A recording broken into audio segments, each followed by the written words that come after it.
groet julle vanoggend in die wonderlike naam van Jesus en ja, jammer, hier sit ek in 'n kar en dis die wonderlike ding van God se woord, altyd by ons, altyd in ons, nee.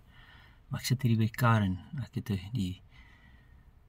is absolute blessing om hier te sit en die kinders gaan nou hokkie speel maar is nog steeds tyd om God se woord te deel en weet hierdie laaste paar weke eintlik lê die Here regtig in my hart dat ons lewe nie voluit nie. Ons lewe nie voluit nie. Daar's soveel beperkings in ons lewe wat hinder om die volheid van die potensiaal wat God in jou geplaas het te bereik. En die Engelse weet die belangrike mense, die CEO's van maatskappye en al daai goedjies, hulle sal altyd vir jou sê dis daai imposter syndrome, dat jy voel asof jy nie hoort daar waar jy is nie.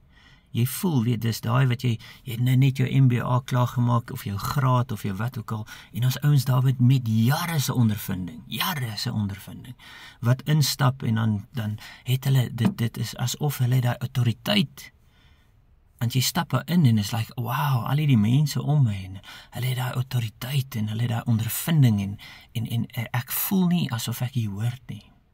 En dan lewe ek nie my volle potensiaal uit nie, want ek is te bang, ek is skrikkerig, ek wil nie, en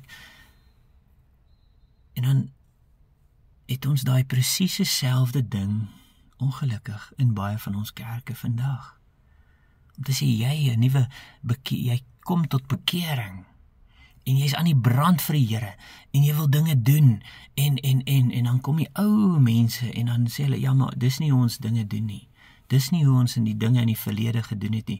Dis ja, maar ek kan onthou daar in 1945, toe ons tot bekering gekom het ons dit en dit en dit en dit gedoen. En dan probeer ons daai naap.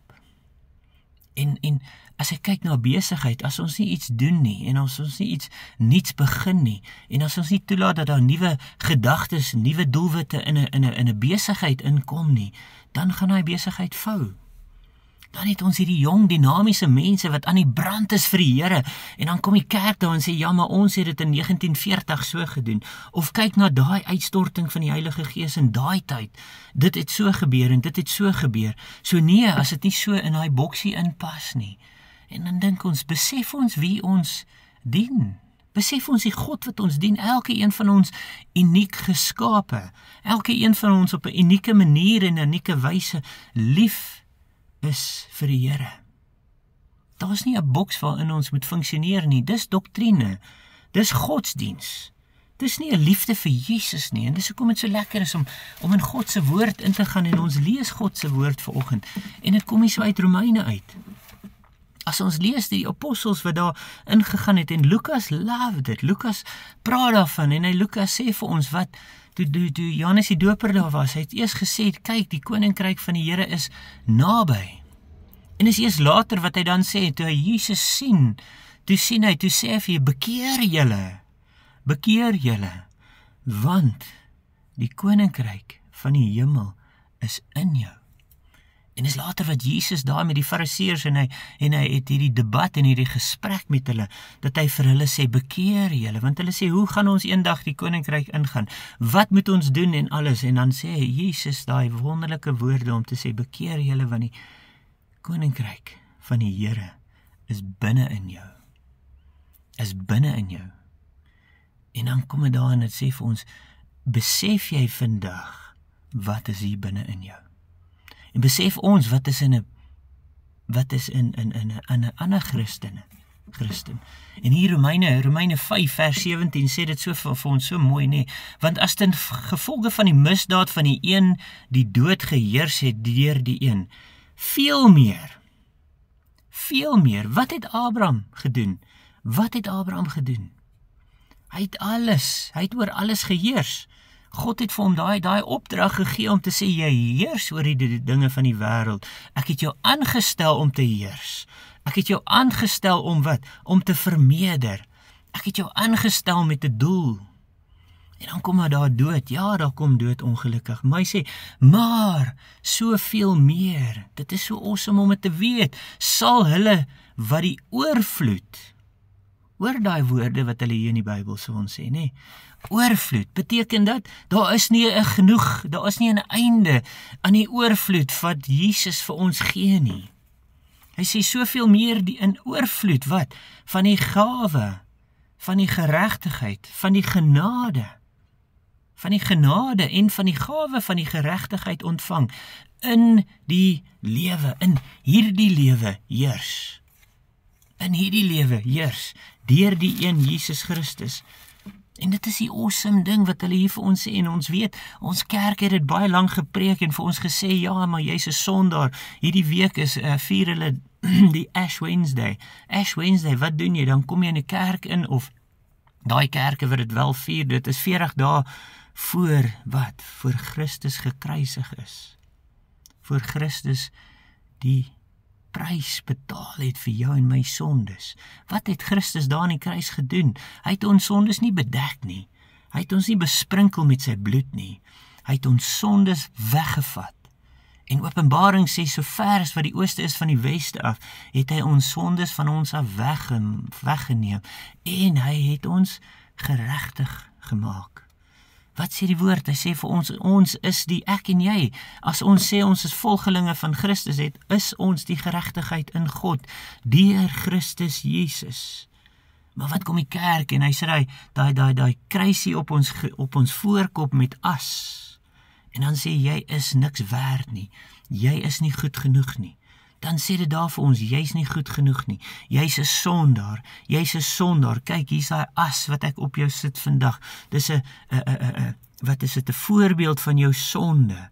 Dit herinner jou aan dat wat jy moet heeltyd kom bekeer. Jy moet heeltyd kom bekeer. Jy moet heeltyd bekeer. Dan lewe ons aan 'n sirkel om te sê ek is nie goed genoeg nie. Ek moet bekeer, ek moet bekeer, ek moet bekeer. Daai imposter syndroom om te sê jy's nie goed genoeg nie, maar Christus kom en hy sê vir ek het jou goed genoeg gemaak. Die oorvloed van die geregtigheid van God is in jou. En ons lewe nou is daar verantwoordelikheid op ons om te sê ons moet lewe daaruit. Ons moet lewe uit daai geregtigheid, daai oorvloed wat God in jou geplaas het. En hy het dit in jou geplaas. Dit beteken dat as ek vir iemand bid, dan en ek bid dit, en wat sê dit? Ek bid dit in Jesus naam. Die woord van die Here is baie duidelik, nee. Hy sê, as jy geloof het, wat gaan jy doen? Jy gaan vir daai berg sê, skuif van daar tot daar en gooi jouself in die see. Nee, ek moet eers by die Vader hoor of het sy toestemming het en. Nee, God het vir jou gesê, jy heers oor die dinge van hierdie wêreld. Jy het nie meer daai imposter syndroom nie, want jy hoort daar, want jy is deel van die koninkryk van God. Jy is deel van sy geregtigheid. Jy het die volheid van Christus, dieselfde krag wat Christus uit die dode opgewek het en hom geplaas het aan die regterhand van God, is in jou. En is die pad wat die Here wil hê ons moet begin stap. Voordat jy opstaan in die oggende, jou alarm gaan af, of daar's iets wat jou wakker maak en jy lê net daar, dan begin jy vir jouself sê, ek is goed genoeg, ek is die geregtigheid van God, ek is tot alles in staat deur Christus Jesus, ek het die volheid van sy heerlikheid in my, ek het die krag van Christus in my, en as ek, dan het ek die reg om te heers. Wat sê dit hier so vir ons? Om te heers in die lewe. Nie eendag. Jy kan nie meer geregtig word nie. You can't become more righteous. You are the righteousness of God in Christ Jesus. Dit beteken as wat nou in die hemel is, en ek het gesterf, en ek is nou daar, en ek sit aan die tafel, daar saam met Christus, en ek geniet dit, is ek meer geregtig as wat ek vandag hier so in my kar sit? Glad nie. Dis wat hierdie vers vir my en vir jou vandag sê, en dit wil so, ek wil hê, jy moet dit verstaan, dat jy voluit sal lewe, uit die geregtigheid, uit die oorvloed wat God vir jou gegee het. Beteken as ek vir iemand bid en ek hande oplê, dat hulle sal gesond word in Jesus naam. Dit beteken dat ek nou heerskappy sal neem, en ek sal begin heers oor die dinge wat in my familie aangaan. En ek sal dit claim, ek sal die autoriteit claim om te sê, in Jesus naam neem ek nou autoriteit oor hierdie dinge wat aangaan in my huwelik, in my lewe, in my finansies, in my besigheid, in my werk, en waar ook al jy jouself vind. Dis wat jy doen voordat jy opstaan.